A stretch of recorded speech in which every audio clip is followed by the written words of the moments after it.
देखिए आईपीसी में आपका ये विवाह से संबंधित अपराध बताए जा रहे थे।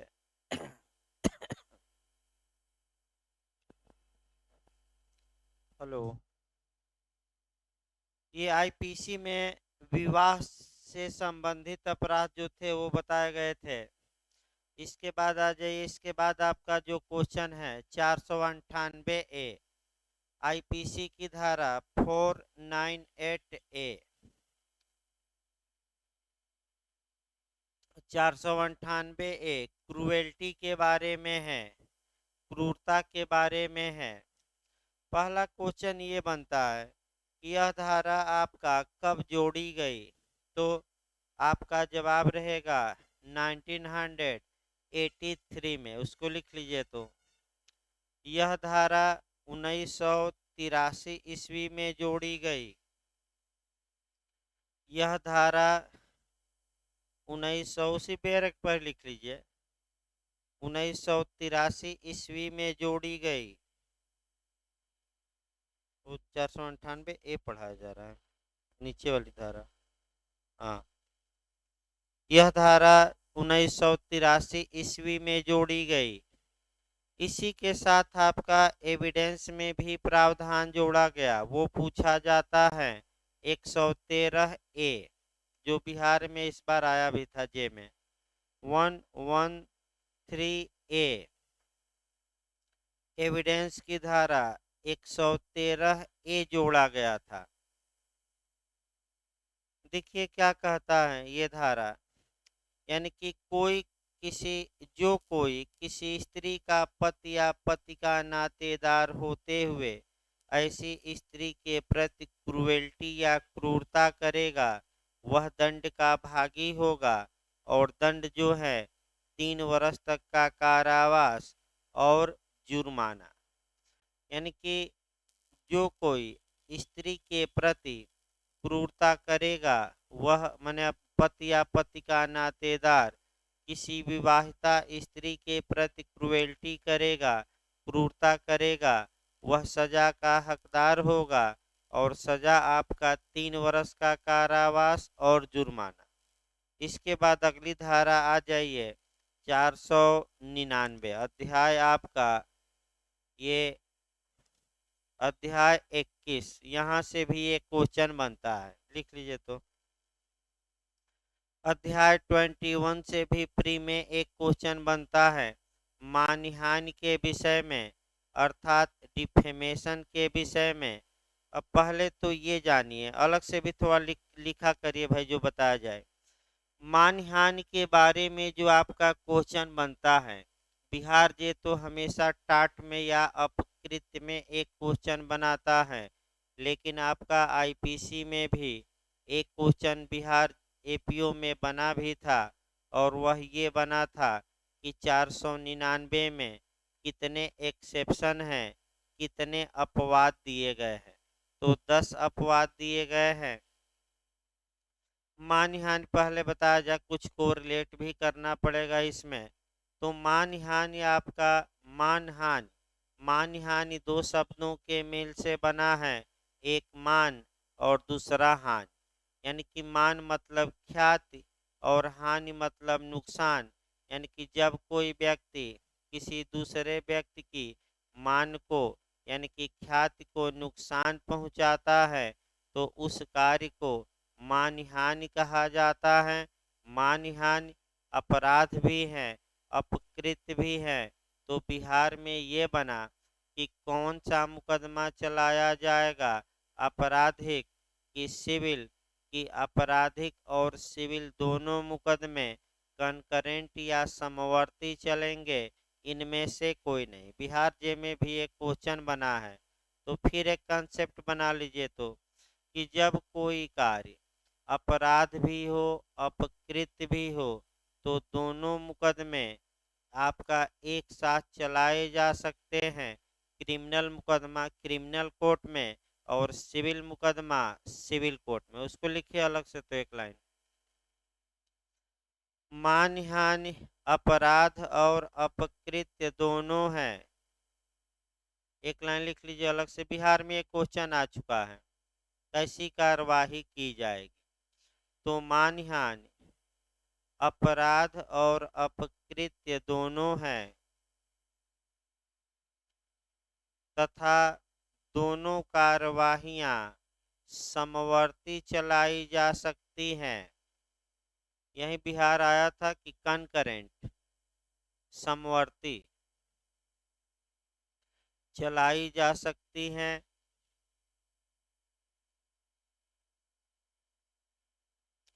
इसके बाद जो आपका पूछा जाता है कि जो डिफेमेशन है, मानहानि है, आपका दो मने लोगों का पूछा जाता है, मृतक की मानहानि और समूह की मानहानि। तो मृतक और समूह की मानहानि अपराध हैं लेकिन अपकृत्य नहीं है। अलग से लिखिए एक लाइन और, मृतक तथा समूह की मानहानि। ये भी बिहार में 3-4 बार रिपीट किया है, आ सकता है भाई ये भी क्वेश्चन। मृतक तथा समूह की मानहानि अपराध हैं लेकिन अपकृत्य नहीं है। अच्छे से इसको तैयार करके जाइएगा। मृतक तथा समूह की मानहानि अपराध हैं लेकिन अपकृत्य नहीं है, ये रट कर जाना है। इसके बाद जहाँ तक मानहानि का प्रश्न है, आपका मानहानि के लिए जो यूपीजे में पूछा गया है कि मानहानि के मामलों में कांग्निजेंस की समय सीमा क्या होगी, ये यूपी एपीओ में क्वेश्चन आया था। तो इसको भी लिखिए अलग से, लिखिए मानहानि के मामलों में संज्ञान की समय सीमा। ये क्वेश्चन यूपी एपीओ में आ चुका है। मानहानि के मामलों में संज्ञान की समय सीमा क्या होगी, ये क्वेश्चन आ चुका है। तो दो भाग बना लीजिएगा। अगर राष्ट्रपति या उपराष्ट्रपति इत्यादि की मानहानि हुई है तो 6 माह और अन्य की मानहानि हुई है तो 3 वर्ष। लिख लीजिए। तो यदि राष्ट्रपति या उपराष्ट्रपति इत्यादि, इत्यादि मैंने पूरा नहीं लिखवाया जा रहा, राज्यपाल भी आ जाएंगे। यदि राष्ट्रपति उपराष्ट्रपति इत्यादि की मानहानि की गई है तो संज्ञान की समय सीमा 6 मास होगी।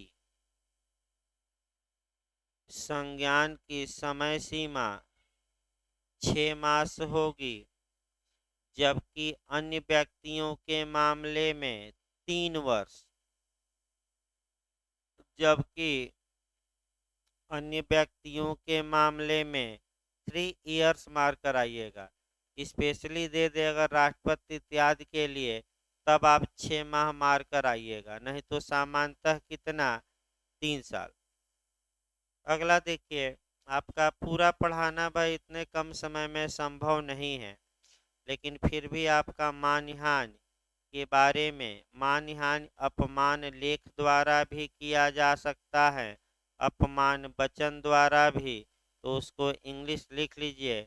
एक को लाइबिल कहते हैं, एक को सलेंडर कहते हैं। तो ये भी क्वेश्चन बनता है, लाइबिल का मतलब क्या हुआ, तो उसको लिखिए। लाइबिल का मतलब हुआ अपमान लेख। लाइबिल लिख लीजिए। लाइबिल का मतलब हुआ अपमान लेख और सलेंडर का मतलब हुआ अपमान वचन। ये आ सकता है, बिहार में भी कई बार रिपीट किया है। लाइबिल का मतलब क्या हुआ, अपमान लेख, यानी कि कागज पर लिखकर, सोशल मीडिया पर लिखिए, दस्तावेज पर लिखिए, फेसबुक पर लिखिए, व्हाट्सएप पर लिखिए, ये लाइबिल कहा जाएगा। और आपका सलेंडर मतलब कि जैसे हम मुख से बोल रहे हैं, तो मुख से बोलकर किसी की मानहानि करिए तो क्या कहा जाएगा, सलेंडर। लिख लिए, मुख से बोलना यानी कि अपमान वचन कहा जाता है सलेंडर को एक लाइन में। तो मानहानि कैसे की जा सकती है, पूछ ले। आपका लाइबिल द्वारा, सलेंडर द्वारा, दोनों द्वारा, इनमें से कोई नहीं, तो आप क्या मार्क कराएंगे, दोनों। इसके बाद आइए मानहानि की जहाँ तक बात है, आपका मानहानि के मामलों में आपका 10 अपवाद दिए गए हैं जो विशिष्ट अपवाद हैं। अभियुक्त अपना बचाव ले सकता है, यानी कि अगर कोई व्यक्ति किसी दूसरे व्यक्ति पर मानहानि के लिए मुकदमा किया है तो अभियुक्त के पास स्पेशली 10 बचाव हैं। 10 अपवादों में वह मामला अगर सेट कर देता है तो उसे दंड नहीं दिया जाएगा। ये 499 में है। तो 10 भाई देखिए आपका 10 अपवाद क्या है। अब उतना संभव नहीं है कम समय में बताना। आपका फिर चलेगा तो डिटेल में 21 के बाद बताया जाएगा, लेकिन आपका कर्तव्य है कि 499 में 10 अपवाद और कम से कम कुछ उदाहरण उसमें याद रखेंगे। जैसे कि ए बी से कहता है कि मैं बी सी को जानता हूँ, वह बहुत अच्छा इंसान है, वह कभी घड़ी थोड़े चुरा सकता है। इसका मतलब ये हुआ कि कहने का आशय यह है कि इसी ने घड़ी क्या किया था, चुराया था। एक पूछा जाता है इनोंडो बकरोक्ति, वो थोड़ा लिख लीजिए अलग से। इनोंडो यानी कि बकरोक्ति। तो क्या बकरोक्ति मानहानि की कोटि में आ सकेगी कि नहीं आ सकेगी? क्या गुरु क्या हाल चाल है, दे दे। तो भाई बनारस में गुरु का मतलब बहुत बड़ा घंटाल भी होता है, बदमाश भी और अच्छे गुरु भी। तो जो व्यक्ति, हाँ एलएलएम में ये पूछा गया था कि वक्रोक्ति को साबित करने का भार किस पर होगा? अभियुक्त पर नहीं होता, परिवादी पर होगा जो मानहानि के लिए मुकदमा किया है। यानी कि अगर ए बी पर मानहानि के लिए मुकदमा किया है तो ए को साबित करना पड़ेगा कि ये जो गुरु शब्द बी ने बोला है ये हमारे हमारे लिए बोला है और हमें बदमाश कहा है। असली गुरु न कह के कैसा गुरु कहा है, नकली। तो किस पर होगा बताइए? तो अगर सिविल मामलों में दे दे कि वादी की प्रतिवादी की दोनों, तो वादी। और क्रिमिनल में पूछा गया था एलएलएम में, इस बार नहीं इसके पहले आपका इलाहाबाद, अभियोजन पर होगा कि अभियुक्त पर होगा? तो अभियुक्त पर नहीं, किस पर होगा? अभियोजन। तो 10 अपवाद हैं, लिख लीजिए और घर पे भाई एक बार पढ़ना है। आपके लिए छोड़ा भी जा रहा है, नहीं समझ में आएगा तो हम बता देंगे, लेकिन घर पर एक बार क्या करना पड़ेगा, उतना बताना संभव नहीं है। अब धारा 500, 501 और 502 में आपका मानहानि के लिए दंड दिया गया है। दंड अगर पूछे तो 2 साल का सादा कारावास या जुर्माना या दोनों। भाई सादा कारावास कितने तक का? आपका 2 वर्ष तक का, या जुर्माना या दोनों। एक लाइन बस याद रखना है। आइए इसके बाद आपका अध्याय 22 देखा जाए। इधर से भी एक या दो क्वेश्चन बनते हैं। पहला क्वेश्चन बनता है 503 से, आपराधिक अभित्रास कहाँ परिभाषित है? सेक्शन आपका पूछ लिया जाता है, 503 में परिभाषित है। यानी कि इसका मतलब आपराधिक अभित्रास का मतलब हुआ किसी के शरीर को, ख्याति को या संपत्ति को क्षत पहुंचाने की धमकी देना ही आपराधिक अभित्रास है। बस एक लाइन याद रखिएगा, ज़्यादा नहीं। किसी के शरीर को, संपत्ति को या ख्याति को क्या पहुंचाने की धमकी देना, क्षति या नुकसान पहुंचाने की धमकी देने के को ही हम क्या कहते हैं? आपराधिक अभित्रास। इसके बाद जो पूछा जाता है आपका 506 कभी पूछा नहीं गया है। आपराधिक अभित्रास के लिए सजा तो सामान्यतः सजा दी गई है 2 वर्ष का कारावास या जुर्माना या दोनों। लेकिन अगर गंभीर भय दिखाए हैं तो गंभीर सजा भी हो सकती है। तो सजा कभी पूछी नहीं गई, लेकिन याद रखिए किस धारा में है? 506। अब इधर जो ये आपका 507, 508, 509, 510 है, ये 511, ये 5 धाराएं आपको अच्छे से तैयार रखना है। इधर से क्वेश्चन बने हैं। अब इसको थोड़ा डिटेल में देखना। देखिए भाई आपका 507 अनाम संसूचना द्वारा आपराधिक अभित्रास, यानी कि जो कोई आपका अनाम संसूचना द्वारा या उस व्यक्ति का जिसको धमकी दी गई हो नाम या निवास स्थान छुपाने की पूर्वाधानी करके आपराधिक अभित्रास करेगा, वह दंड का भागी होगा। 2 वर्ष तक का कारावास हो सकेगा अधिकतम दंड। यानी कि ये पूछ लेता है कि आपका अनाम संसूचना द्वारा आपराधिक अभित्रास किस धारा में है। इसका मतलब ये हुआ कि ए बी को धमकी दे रहा है, चाहे शरीर की धमकी दे, छत पहुंचाने की, संपत्ति की दे, ख्याति की दे, और ए अपना नाम पता छुपा रहा है। यानी कि ये पूरा प्रयास किया है कि हमारा नाम पता ओपन हो जाए कि न हो जाए। न हो तो आइए ए बी को एक गुमनाम लेटर भेजता है जिसमें ए अपना नाम पता नहीं डालता और जान से मारने की धमकी देता है। तो कौन सी धारा अप्लाई होगी? 507 भी होगी। फिर ए बी को फोन करता है, फर्जी नंबर से करता है ताकि उसका नाम पता भी न जान जाए, और ख्याति या शरीर या संपत्ति को नुकसान पहुंचाने की फोन से धमकी देता है। तो अनाम संसूचना द्वारा धमकी दिया कि नहीं दिया?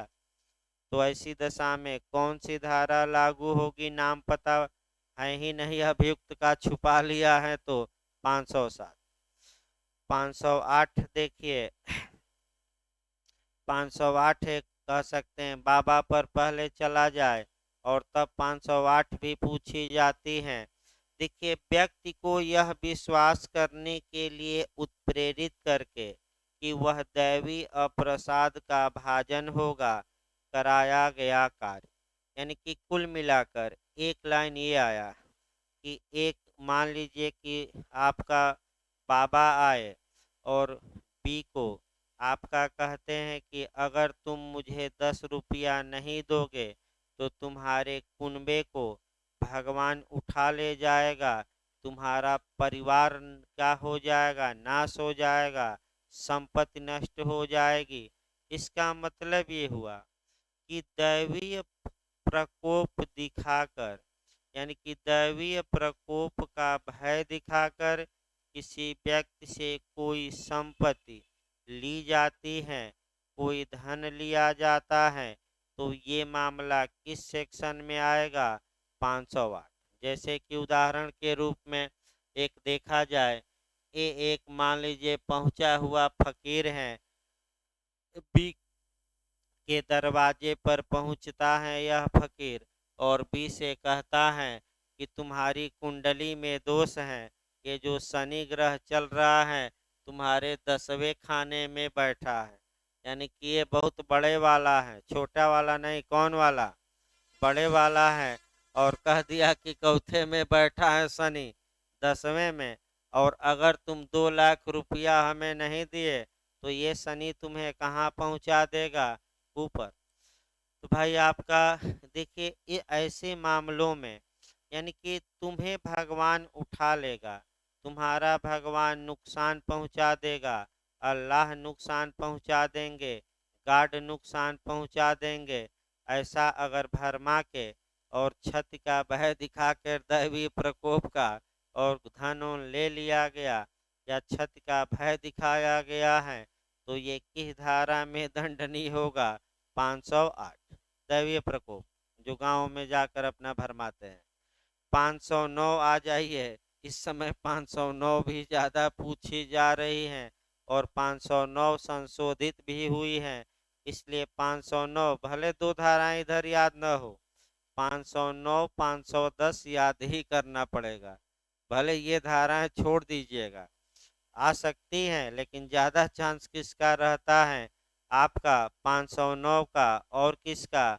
510। अभी 510 आपका झारखंड में भी आई थी। देखिए 509 देखिए भाई, शब्द अंग विक्षेप या कार्य जो किसी स्त्री की लज्जा का अनादर करने के लिए आशयित है।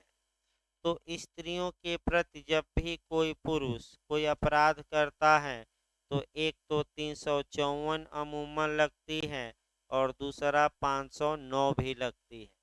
आपका स्त्री की लज्जा भंग करना तो 354 और 509 में भी आपका शब्द बोलना उल्टा सीधा, अंग विक्षेप करना या कार्य जो स्त्री की लज्जा को क्या करता हो, अनादर करता हो।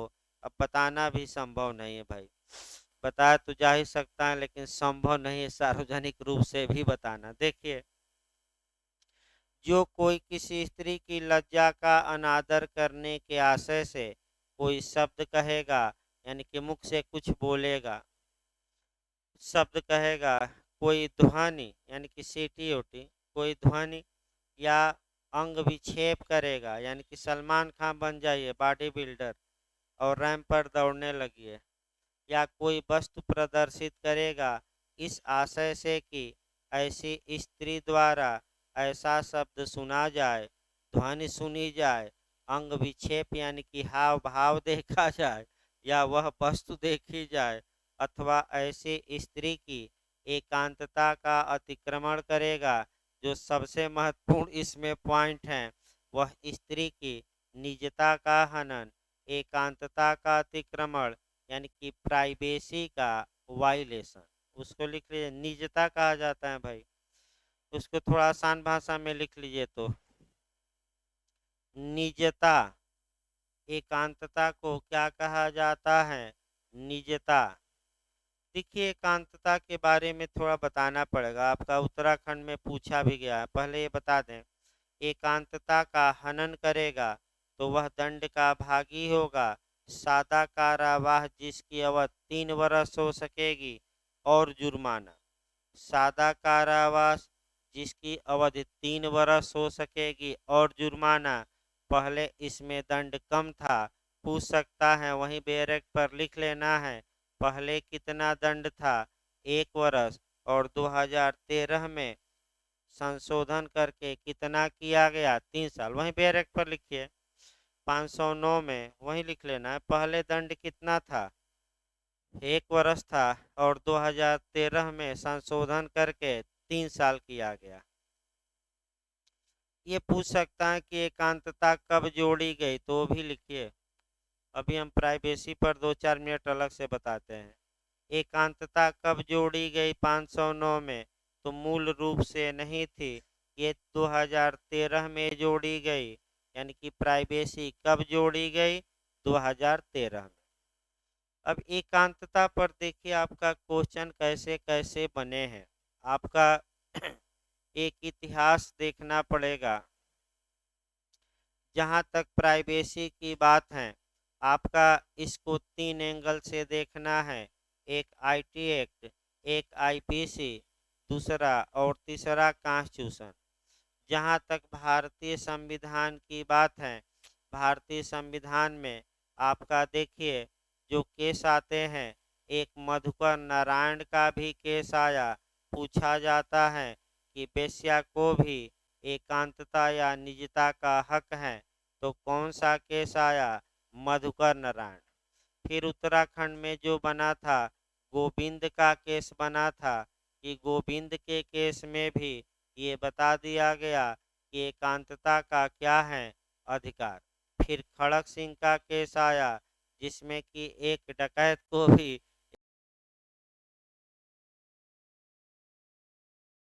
क्या है कई साल पहले और शांति से अपने घर रह रहा है, तो डिस्टर्ब न करे। अब देखिए यही आपका दिमाग लगाना है।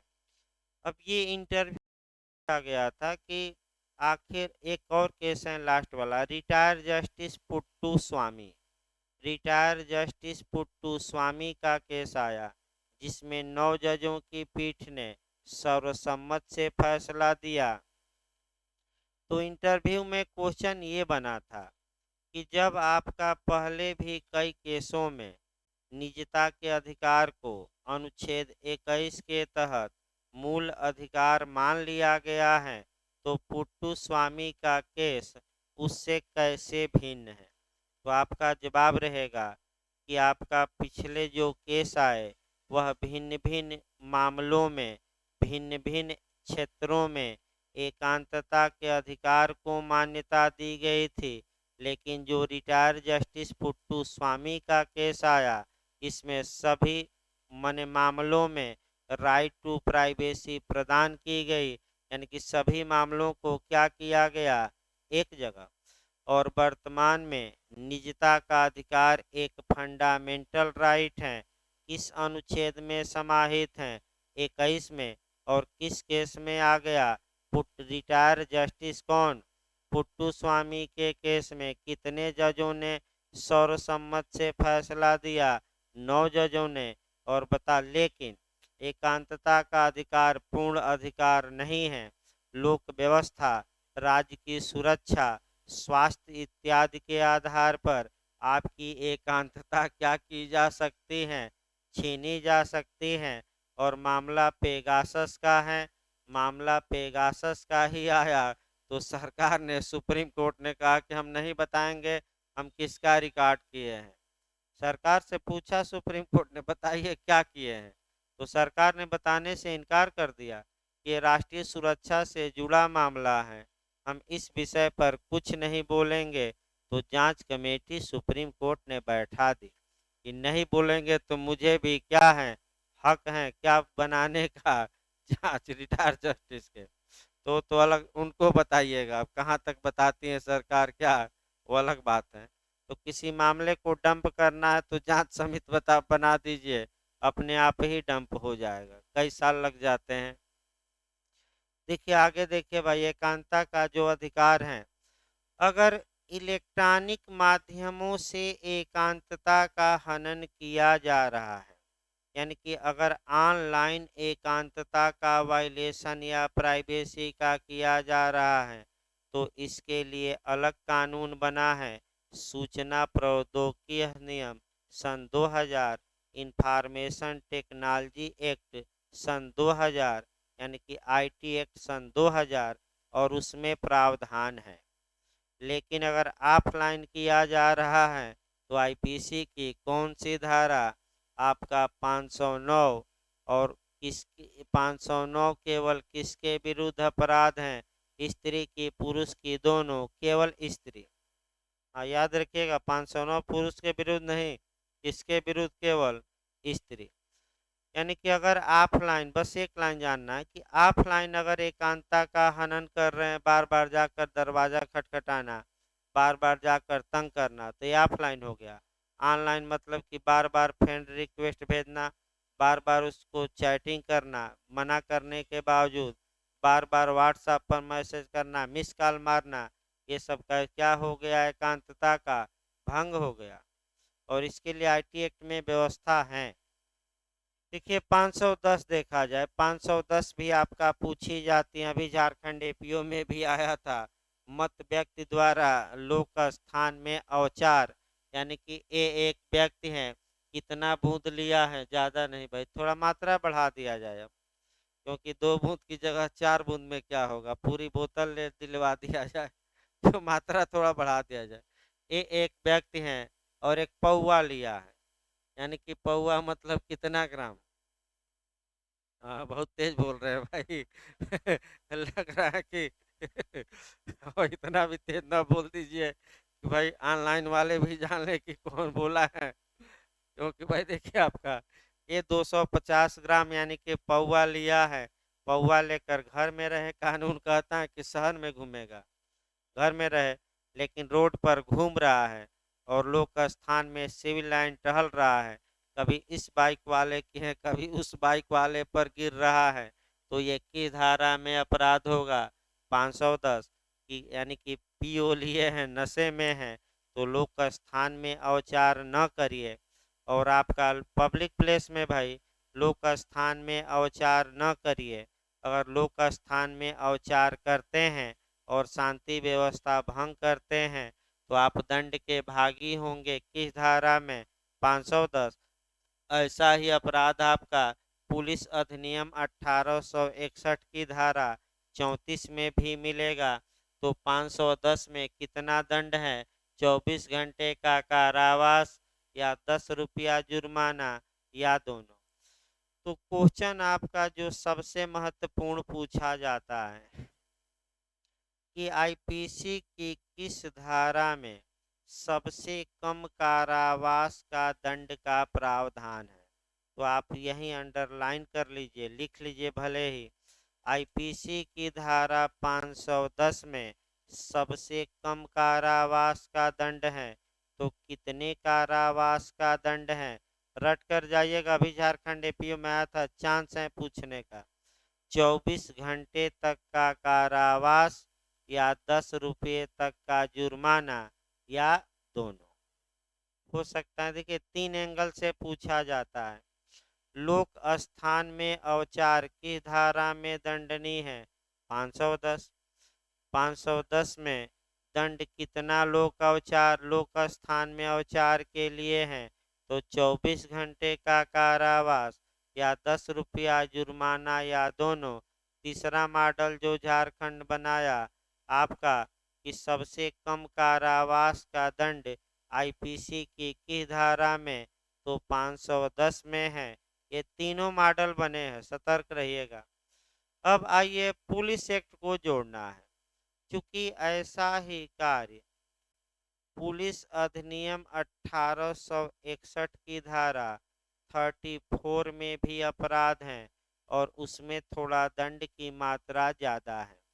जो 34 में ऐसा ही कार्य के लिए 8 दिन का कारावास या 50 रुपये तक का जुर्माने का दंड है, तो आपका आईपीसी क्यों लगाया जाए? कौन धारा लगा दी जाए? पुलिस अधिनियम की धारा कौन सा? 34। भाई आईपीसी न लगाकर कौन सी धारा यूपी में लगा दी जाए? पुलिस अधिनियम 1861 की धारा 34 क्यों लगाई जाए ज़्यादा? क्योंकि उसी कार्य के लिए सजा की मात्रा क्या है?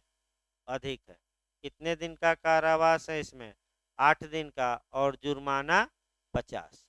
आप भाई आएगा यूपी एपीओ, हो सकता है इसमें आ ही जाए, पूरा चांस है। इस प्रकार 510 से फिर याद रखिए लगातार क्वेश्चन बनते हैं। अब आइए 5 से 11 तो ही बाद में बताया जाएगी, समय लेगा। फिर बैक हो जाइए भाई, यहाँ से उठाया जाए। देखिए आपका 121 से हम उठा रहे हैं, 121 से लेकर अब पूरा चलेगा। इधर इधर कम से कम 50-60 धारा तो आज निकल ही जाएगी, क्योंकि इधर धारा और दंड याद करना है और ज़्यादा प्री के लिए पढ़ना नहीं है। यानी कि प्री के लिए जो पढ़ना रहता, प्री के लिए जो आपका डिटेल में पढ़ना रहता है वह आपका 299 से थोड़ा समय लेगा। तो 121 से निकालिए और सेक्शन भाई याद करना पड़ेगा, और कोई उपाय नहीं है। यानी कि आईपीसी में कुछ सेक्शन अब 121 से चलेगा तो इधर जहाँ तक 377 तक पढ़ाया जाएगा, तब पीछे वाला तो एक दिन में हो जाएगा। आपका जनरल एक्सेप्शन एक दिन एक्स्ट्रा ले लिया जाएगा। 1 से 1 और 75 तक एक दिन में समाप्त हो जाएगा, कोई दिक्कत नहीं, पढ़ाया भी गया है सुबह वाले पीरियड में। देखिए आपका मैंने शुरू किया जाए 121 से, 121 से शुरू करिए। राज्य के विरुद्ध अपराधों के विषय में अध्याय 6 में प्रावधान है, और भाई जो धारा बताई जाए वहीं 5-6 धाराएं पढ़िएगा, कोरिलेट भी करते रहेंगे हम। देखिए 121 निकाल लीजिए। 121 आईपीसी का सेक्शन 121। देखिए क्वेश्चन कैसे बनता है, कैसे बना है, वहीं क्वेश्चन का मॉडल ज़्यादा निकालना है इस समय। भारत सरकार के विरुद्ध युद्ध करना या युद्ध करने का प्रयत्न करना या युद्ध करने का दुष्प्रेरण करना दंडनीय होगा, और दंड की मात्रा कितनी है? मृत्युदंड या आजीवन कारावास और जुर्माना। यानी कि 121 काफी महत्वपूर्ण है। जो कोई भारत सरकार के खिलाफ युद्ध करेगा, युद्ध करने का दुष्प्रेरण करेगा, युद्ध करने का प्रयत्न करेगा, वह दंड का भागी होगा, सजा का हकदार होगा। और अधिकतम सजा कितनी मिल सकती है? मृत्यु दंड। बहुत कड़ी सजा है। यानी कि सरकार को भी, राज्य को भी अपनी प्रतिरक्षा करने का हक होता है, और जो व्यक्ति राज्य के खिलाफ बिगुल बजाएगा उसे फांसी पर क्या किया जाएगा, लटकाया जाएगा। ये कानून कहता है। ये हम नहीं, ये किसने कानून बनाकर कौन चला गया? अंग्रेज चले गए, और अंग्रेजों ने तमाम क्रांतिकारियों को जो अंग्रेजी सरकार के खिलाफ क्या बजाए थे, बिगुल बजाए थे, उन्हें फांसी पर लटका दिया। यानी कि शहीद भगत सिंह के अलावा तमाम लोग, हजारों लोग फांसी पर लटक गए, तब हमें आज़ादी मिली। तो ऐसी दशा में क्वेश्चन का मॉडल देखिए, धारा 121 में क्या दंडनीय नहीं है। देखिए मॉडल कैसे बना है। दे दिया भारत सरकार के खिलाफ युद्ध करना, दूसरा दिया भारत सरकार के खिलाफ युद्ध का प्रयत्न करना, तीसरा दिया भारत सरकार के खिलाफ युद्ध का दुष्प्रेरण करना, चौथा दिया भारत सरकार के खिलाफ युद्ध का षड्यंत्र करना। तो कौन 121 में दंडनीय नहीं है? हाँ, अब बता दिया गया, तो खुद पकड़िए, मॉडल आ चुका है एमपी में। कौन दंडनीय नहीं है? ट्रांसपेरेंसी या षड्यंत्र। तो षड्यंत्र कहाँ दंडनीय है? भारत सरकार के खिलाफ युद्ध करना इत्यादि के लिए अगली धारा में 121 ए। देखिए भाई, अब 121 ए निकाल लीजिए। 121 ए, 121 भाई याद करके जाइएगा, क्वेश्चन बना है। धारा 121 द्वारा दंडनीय अपराधों का षड्यंत्र करना, यानी कि जो कोई भारत भारत के भीतर या भारत के बाहर षड्यंत्र करेगा, किसके लिए षड्यंत्र षड्यंत्र करेगा? कि आपका भारत सरकार के युद्ध के साथ युद्ध इत्यादि का, तो वह 121 ए में दंड का भागी होगा। और दंड याद रखिएगा, अधिकतम कितना कारावास का दंड है? आजीवन। यानी कि एक मॉडल और यहाँ बनता है, उसको देख लीजिए। निम्नलिखित में से किस अपराध में मृत्युदंड का प्रावधान नहीं है? ये मॉडल भी आ सकता है। दे देगा भारत सरकार के खिलाफ युद्ध करना, भारत सरकार के खिलाफ युद्ध का षड्यंत्र करना, भारत सरकार के खिलाफ युद्ध का प्रयत्न करना, और युद्ध का दुष्प्रेरण करना। तो किसमें मृत्युदंड का प्रावधान नहीं है? हाँ, याद करके जाइएगा। फिर हम एक बार बता दें भाई, षड्यंत्र अलग है, इसमें फांसी की सजा नहीं है। ये क्वेश्चन एमपी ज़्यादा बनाता है, हो सकता है उत्तराखंड भी बना दे, लेकिन ये सतर्क रहना है कि किस मामले में फांसी की सजा नहीं है। तो भारत सरकार के खिलाफ क्या करना? आपका षड्यंत्र युद्ध का। अगला देखिए 121 ए हो गया। इसके बाद आपका 122 छोड़ दीजिए, ये भी आपका मने कह सकते हैं कम पूछा जाता है। 123 भी छोड़ सकते हैं, 124 भी आप छोड़ सकते हैं। इसके बाद 124 पूछा जाता है, सेडिशन या राजद्रोह पूछा जाता है। ये क्वेश्चन आपका बना है प्री में कि राजद्रोह कहाँ परिभाषित है, सेक्शन मिलाने के लिए आया है, या सेडिशन देशद्रोह, तो 124 ए में। दूसरा क्वेश्चन बनता है कि ये सेक्शन कब जोड़ा गया, तो सन उसी पर लिख लीजिए बैरक पर, 1817, यानी कि 1870। ये एलएलएम में भी आया था कि एक पिछली बार आया था कि 124 एआईपीसी कब जोड़ी गई। तो कब जोड़ी गई? ये 1870 ईस्वी में। जे में भी क्वेश्चन एक आया था ऐसा 1870 ईस्वी पर। यूपी जे ने भी मॉडल बना रखा है, और वह ये बनाया है कि आईपीसी में प्रथम बार संशोधन कब हुआ, तो 1870 में। भाई ये क्वेश्चन बना है, कहीं लिख लीजिए। आईपीसी में प्रथम बार संशोधन कब हुआ? कहीं अलग से लिखते रहिए, उसी बैरक पर ही या पन्ने पर। भाई ये मैंने लगातार ये रिपीटेड क्वेश्चन है। अब क्वेश्चन का मॉडल ही ज़्यादा चल रहा है, आप देख रहे हैं, मॉडल ज़्यादा दिमाग में बैठाना है। यानी कि टेस्ट सीरीज में आप एक हफ्ते में 100 देंगे, यहाँ रोज 50-100 क्या करना है, मॉडल दिमाग में बैठाना है। तो आपका क्वेश्चन बना था कि सर्वप्रथम आईपीसी में संशोधन कब हुआ था, तो 1870 में, 1870 में हुआ था।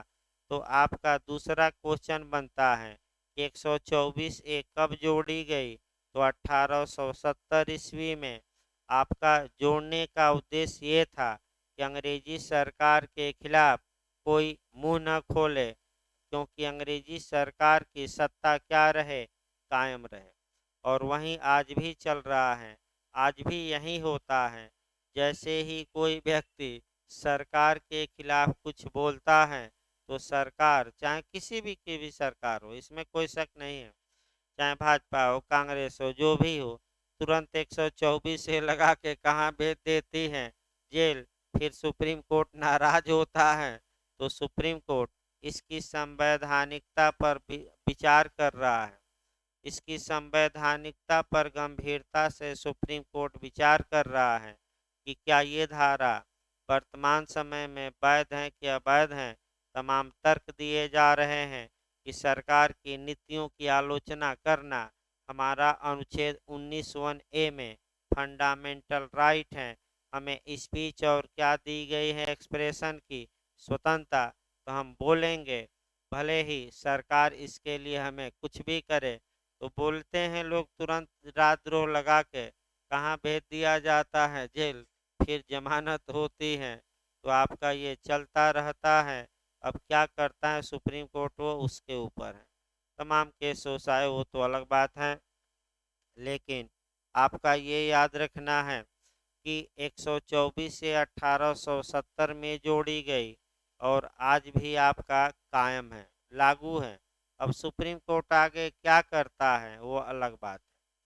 इसके बाद आपका जो पूछा जाता है 124 के बाद, इधर सेक्शन है, याद करना है ज़्यादा भाई, फिर हम बता दें। 124 के बाद जो पूछा जाता है आपका 126 पूछा जाता है। अब आपका तैयारी एक जगह लिख लीजिए, तो 122 भी थी भाई। देखिए आपका तैयारी कहाँ कहाँ मात्र तैयारी दंडनीय है, ये भी पूछा जाता है। लिखिए, अलग से लिखिए, तो निम्नलिखित अपराधों की मात्र तैयारी करना दंडनीय है। निम्नलिखित अपराधों की मात्र तैयारी करना दंडनीय है।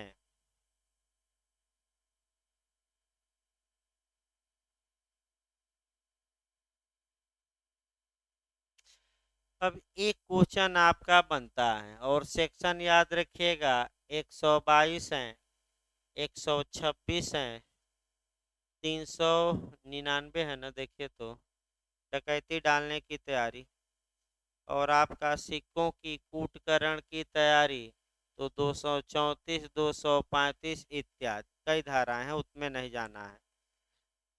अब देखिए यहाँ आपका क्वेश्चन कैसे बना है, फिर एक बार अलग से मॉडल बना लीजिए। ये निम्नलिखित में से किस अपराध की तैयारी करना दंडनीय नहीं है, ये बना है। दे देगा भारत सरकार के खिलाफ युद्ध की तैयारी। दूसरा दे देगा भारत के साथ मैत्रीपूर्ण देशों में लूटपाट की तैयारी। तीसरा दे देगा डकैती की तैयारी। ये तीनों दंडनीय है। फिर मैं बता दूं, 122 धारा में, इसको हम लिखवा दे रहे हैं अलग से, अच्छा क्वेश्चन बनता है, अभी लिखवा दे रहे हैं, पहले संभाल लीजिए भाई, क्योंकि कुछ जो हीटेड क्वेश्चन है कठिन कठिन, उसको हम लिखवा दे रहे हैं। लेकिन पहले मॉडल समझिए कैसे क्वेश्चन यहाँ बनता है। निम्नलिखित में से कौन दंडनीय, किसकी तैयारी दंडनीय है, दे देगा भारत सरकार के खिलाफ युद्ध की तैयारी, ये दंडनीय है। कौन सी धारा में, 122। भारत सरकार के साथ मैत्रीपूर्ण देशों में लूटपाट की तैयारी, ये भी दंडनीय है। कौन सी धारा में, 126 में। और डकैती डालने की तैयारी, सेक्शन रट कर जाइएगा, ये भी दंडनीय है। की धारा में 399 और उपर्युक्त सभी आ जाए तो आप क्या मारेंगे? उपर्युक्त सभी।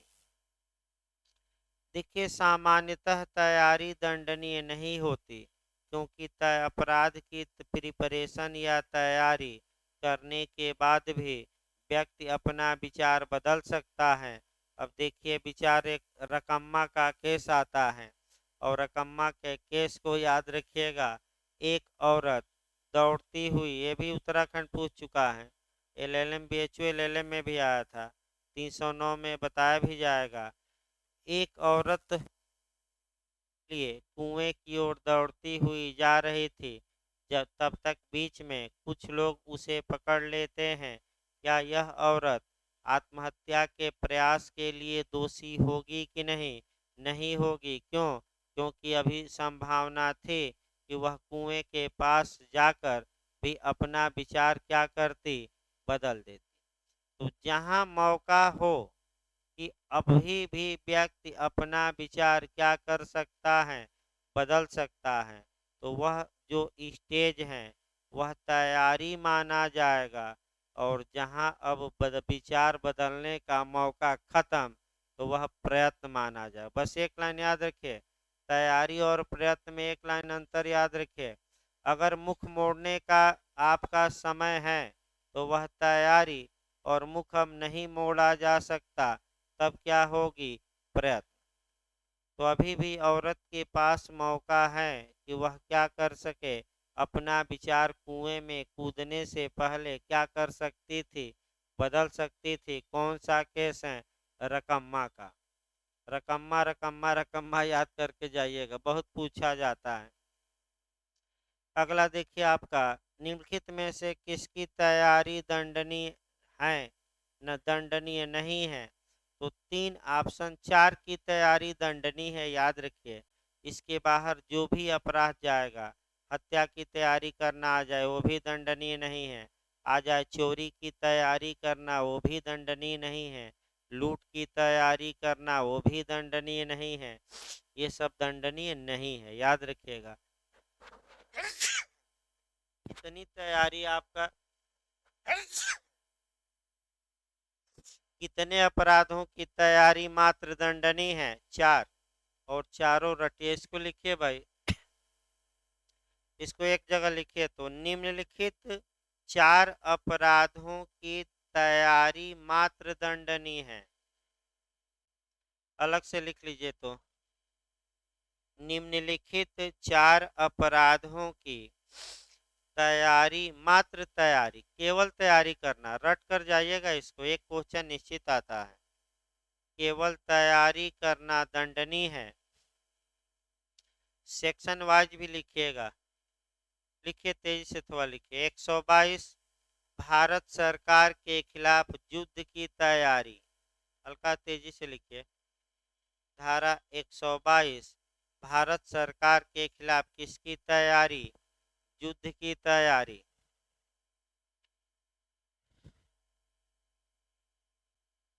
दूसरा लिखिए, धारा 126, भारत के साथ मैत्रीपूर्ण देशों, भारत के साथ मैत्रीपूर्ण संबंध रखने वाले देशों में लूटपाट की तैयारी। भारत के साथ मैत्रीपूर्ण संबंध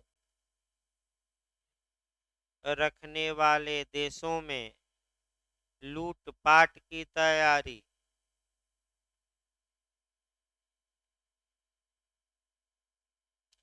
399 आई है, सिक्कों की नहीं, 399 डकैती डालने की, डकैती की तैयारी,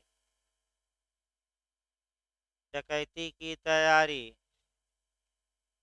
और 234, 35 इत्यादि आ जाइए, सिक्कों के कूटकरण की तैयारी, सिक्कों के कूटकरण की तैयारी। सेक्शन न लिखेगा, कई सेक्शन है। 234, 35 इत्यादि, सिक्कों के कूटकरण की तैयारी।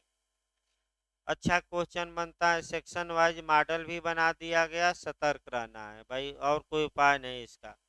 आइए 100 आपका आगे देखा जाए, 127 भी छोड़ देना है आपका।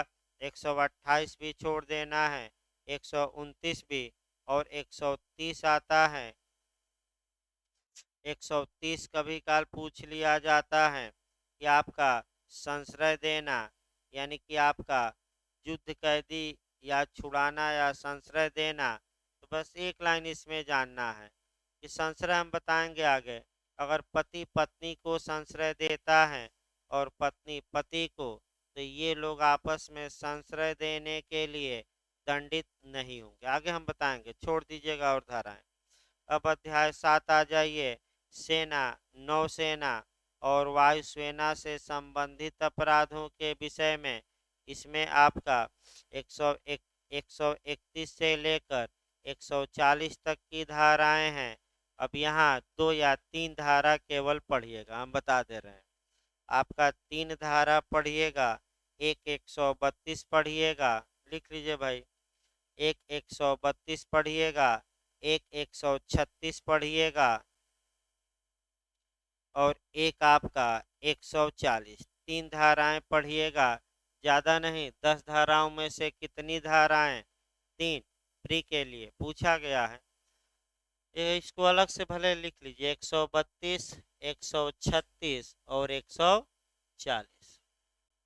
यही 3 धाराएं पढ़िएगा, पूरा ना पढ़िए। देखिए 132 में, विद्रोह का दुष्प्रेरण यदि उसके परिणाम स्वरूप विद्रोह कर दिया जाए, यानी कि कोई अंडरलाइन कर लिए, बैरक पर भी चिन्ह लगा लीजिए। न लिखना हो तो भाई बैरक पर चिन्ह लगाइए और कोरिलेट आगे होगा।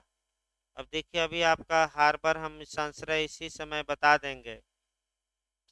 132 इसलिए महत्वपूर्ण है कि 132 में मृत्युदंड का भी प्रावधान है, यानी कि जो अधिकतम सजा दी जा सकती है वह कितनी दी जा सकती है? फांसी की सजा। तो आखिर 132 है क्या? तो अगर कोई व्यक्ति सेना को दुष्प्रेरित कर रहा है कि सेना वाले सरकार के विरुद्ध विद्रोह कर दें, और अगर उस दुष्प्रेरण के परिणाम स्वरूप सेना ने विद्रोह कर दिया है, तो ऐसे दुष्प्रेरक को अधिकतम सजा कितना मिल सकती है? मृत्युदंड। देखिए आपका एक उदाहरण अभी भी और अंग्रेजों के जमाने में भी। मान लीजिए ये एक व्यक्ति है, वो अंग्रेजी सैनिक थे, भारतीय ही थे, और भारत के लोगों पर क्या करते थे? अत्याचार। यानी कि अंग्रेजों ने एक ऐसी फौज बना दी थी कि आपका भारत के ही लोग भारत पर क्या करें? अत्याचार। विदेशी नहीं थे, अंग्रेजी सैनिक कम थे और भारतीय सैनिक क्या थे? ज़्यादा।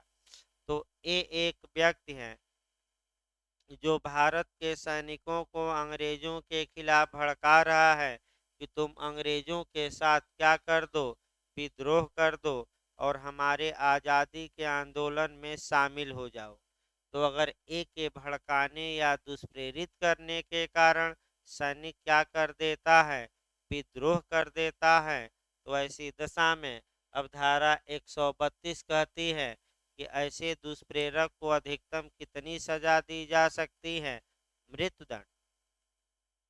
और अंत में आपका पूरे सैनिक भी हड़ताल पर चले गए, तब आज़ादी मिली। यानी कि सैनिकों ने हथियार डाल दिए कि हम अब नौकरी नहीं करेंगे। अंग्रेजी शासन का खुलेआम अंत में क्या किया? नेवी वेवी इत्यादि ने विरोध किया। तब जाकर अब अंग्रेज जान गए कि भारतीय जाग गए हैं, ये जो सैनिक हम पाले थे अपने लिए, ये भी मुकर गए हैं, यानी कि ये भी क्या हो गए हैं?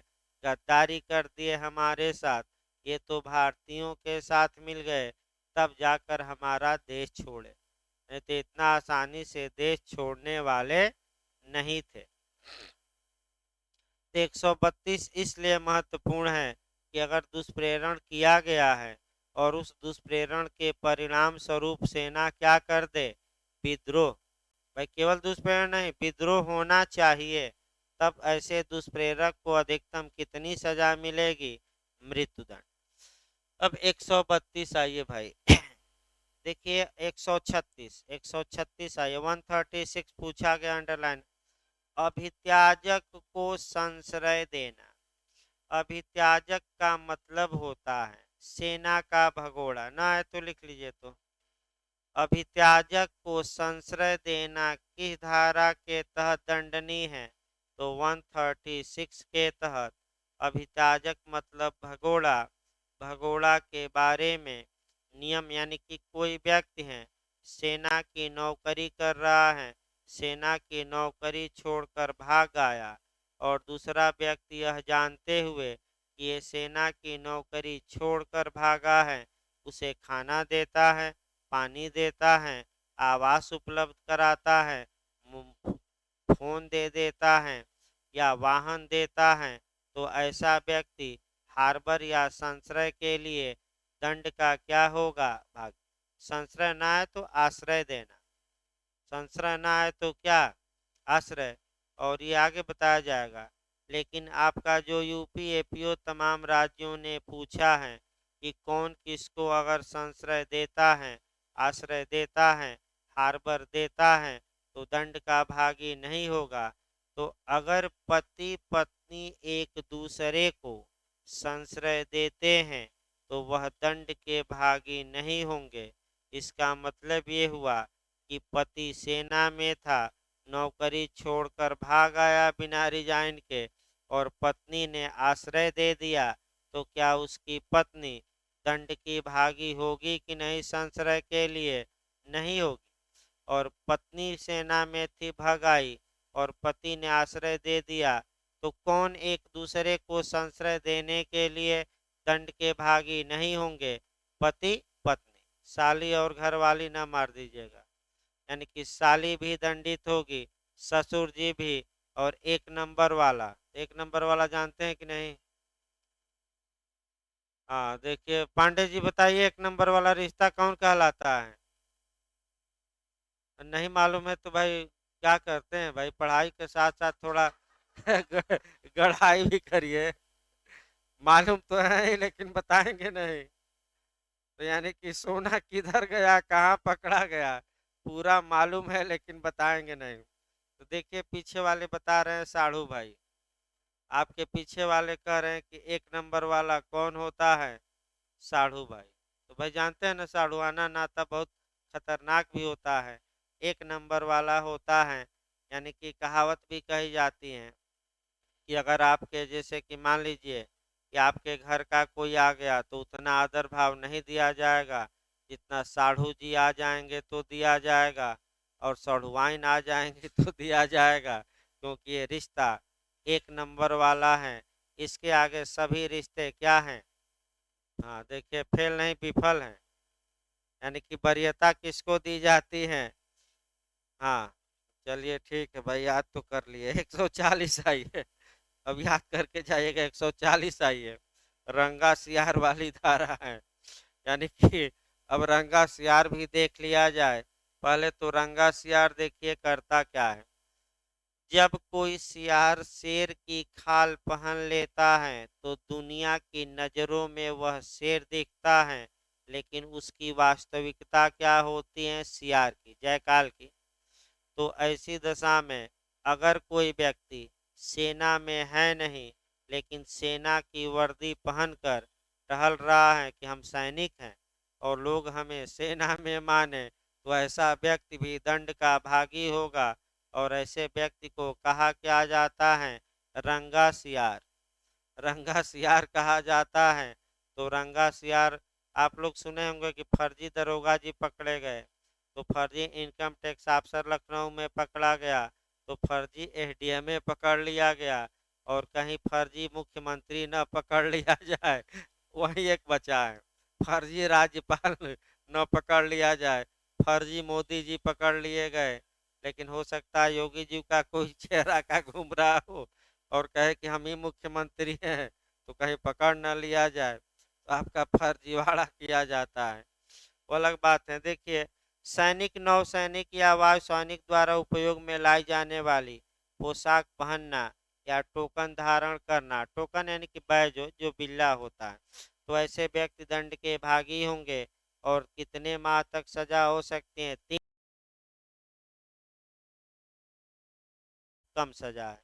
इस प्रकार ये भी चैप्टर क्या हो गया? समाप्त हो गया। अब अध्याय 8 आ जाइए। लोक प्रशांत के विरुद्ध अपराधों के विषय में 141 से लेकर 160 तक इस चैप्टर से आपका दो क्वेश्चन बनता है। अब ये है कि भाई दो क्वेश्चन कहाँ से बनेगा, पहले क्वेश्चन का मॉडल निकाल लिया जाए। एक तो 141 से बन जाता है, दूसरा आपका क्वेश्चन बन जाता है 145 से भी बनता है, फिर 151 से भी बन जाता है। बिहार उहार में 146 से भी बना है। बलवा हल्का सा उसमें मैंने टेक्निकल दे दिया था, तो बताएंगे। इसके बाद आपका 154, 155, 156 से बनता है वाइकेरियस लाइबिलिटी से, फिर 153 इत्यादि से बनता है। उधर फिर आपका 159 और 160 से एक क्वेश्चन बनता है दंगा, और दंगा के लिए दंड पूछा जाता है। यानी कि दो क्वेश्चन कम से कम बनते हैं इस चैप्टर से। तो भाई समय भी हो गया है, सीआरपीसी भी खींचना है थोड़ा। इसको कल हम खींचेंगे। देखिए कहाँ से कहाँ तक कल पढ़ कर आइएगा भाई। 141 से लेकर इधर 70-80 धारा कल हो जाएगी। नहीं नहीं, 160 तक है, लेकिन आप 200 तक पढ़िए। 141 से लेकर 200 तक पढ़िएगा, फिर 200 से लेकर 299 एक दिन में हो जाएगा। अरे अब उसको जाकर रटिए, और कोई उपाय नहीं, परीक्षा दीजिए।